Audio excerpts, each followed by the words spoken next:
अज्ञानतिमिरान्धस्य ज्ञानञ्जनं श्लाकया चक्षुरुन्मीलितं येन तस्मै श्रीगुरुवे नमः। हरे कृष्णा दंडवत। आजकल हम अपने धर्म के बहुत सारे विषयों के बारे में चर्चा कर रहे हैं। उसमें से एक विषय जो है वो तिलक भी है। हम सब लोग तिलक धारण करते हैं, मगर उसका महत्व क्या है और उसके पीछे का रहस्य क्या है, ये हम सब लोगों को इतना मालूम नहीं। तो आज हमको उसको समझने का प्रयास करेंगे। जैसे 4 संप्रदाय है वैष्णव, उन चारों संप्रदाय के अलग अलग प्रकार के तिलक है। ये तिलक का महत्व एक दूसरे से कम नहीं, सब तिलक एक समान है। बस उन संप्रदायों को अलग अलग प्रकार से समझा जाए, इसलिए उनके तिलक अलग अलग प्रकार के हैं। तो हमको कभी भी किसी तिलक के साथ एक दूसरे तिलक को कंपेयर करने की आवश्यकता नहीं, सब तिलक एक समान ही है। अब यहाँ पे बताया जा रहा है कि तिलक क्यों लगाना आवश्यक है। जैसे आप देखिए कि हमारे जितने भी देवी देवता हैं, स्वयं भगवान भी है, वो तिलक धारण करते हैं। कोई ऐसा देवी देवता नहीं होगा जो तिलक नहीं धारण करता हो। भगवान कृष्णा ने भी तिलक धारण किया, रामचंद्र जी ने भी किया, हनुमान जी को देख लीजिए, आप गणेश जी को देख लीजिए।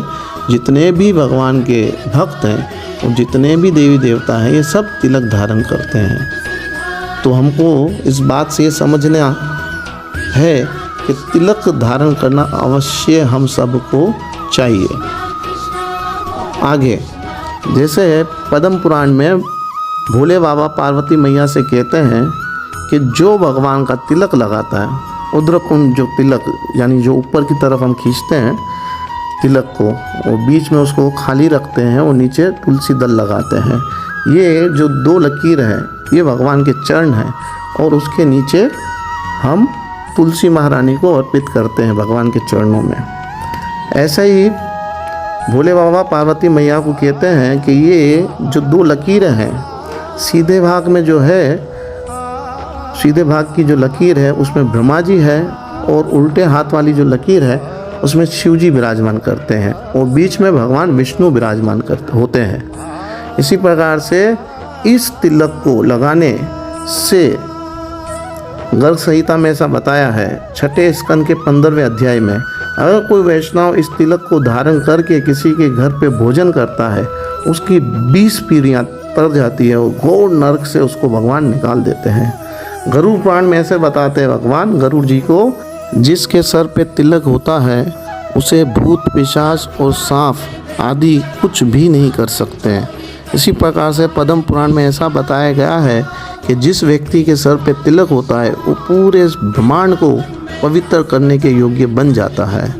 अब हमारे वैष्णव सिद्धांत के हिसाब से अगर हम स्नान करते हैं और हम तिलक नहीं लगाते तो हमारा स्नान जो है वो कंप्लीट नहीं माना जाता।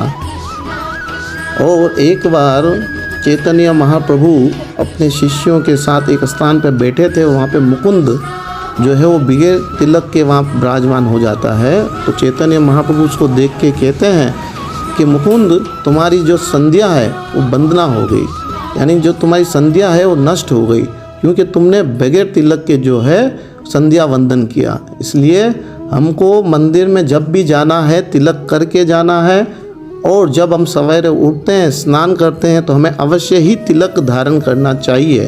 तिलक के इतने सारे रहस्य और इतने सारे महत्व है, इसके बाद भी अगर हम तिलक नहीं लगाएंगे तो इस संसार में हमसे ज़्यादा मूर्ख कोई नहीं होगा। कृपा करके हम सबको तिलक अवश्य धारण करना चाहिए, ताकि हम अपना तो कल्याण करें मगर हमारे साथ इस संसार का भी कल्याण हो। ऐसा बताया जाता है कि जो व्यक्ति खाली तिलक लगाए हुए का दर्शन करता है, वो जितने से जितना बड़ा पवित्र क्यों ना हो, वो पवित्र हो जाता है खाली दर्शन मात्र से। क्योंकि ये हम जो तिलक लगाते हैं ये गोपी चंदन इसको कहा जाता है, और ये साक्षात गोपियाँ हैं, ये गोपियों की चरण रज है। चैतन्य महाप्रभु कहते हैं, गोपी भर्तु पद कमलम दास अनुदास अनुदासम। हमें ऐसी गोपियों के चरण आश्रित होना है जो भगवान की सेवा में हमेशा उपस्थित रहते हैं। तो वही गोपियों के चरण आश्रित होकर हम इस चंदन, इस गोपी चंदन को अपने सर पे लगाते हैं और भगवान को उसमें विराजमान करते हैं। ये सब बातें तो शास्त्र सिद्धांत हो गया, अब इसका साइंटिफिक रीज़न भी है और योगा के माध्यम से भी इसको समझा जा सकता है।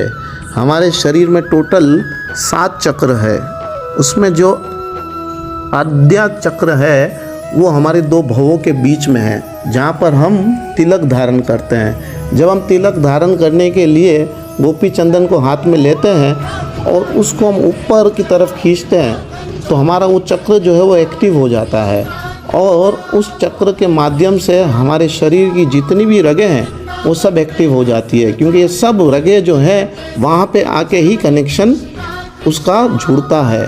ऐसा बताया जाता है हमारे शरीर में इतनी सारी रगें हैं कि उनको अगर नापा जाए तो पूरी धरती का परिक्रमा हो जाए, इतनी सारी रगें हैं हमारे शरीर में विराजमान है। जैसे हमारे घर में मेन स्विच होता है और अलग अलग बटन हर चीज़ का होता है, तो जब तक हम मेन स्विच ऑन नहीं करते तो वो बटन काम नहीं करता। इसी प्रकार से ये जहाँ तिलक का स्थान है ये हमारा मेन स्विच है। जब हम तिलक को धारण करेंगे तो हमारे शरीर की सब इंद्रियां एक्टिव हो जाएंगी और हम सब कुछ करने के योग्य बन जाएंगे। कृपा करके आप सब लोग भी तिलक धारण करें और अपने जीवन में भगवान के प्रेम और भक्ति को विराजमान करें। हरे कृष्णा, दंडवत।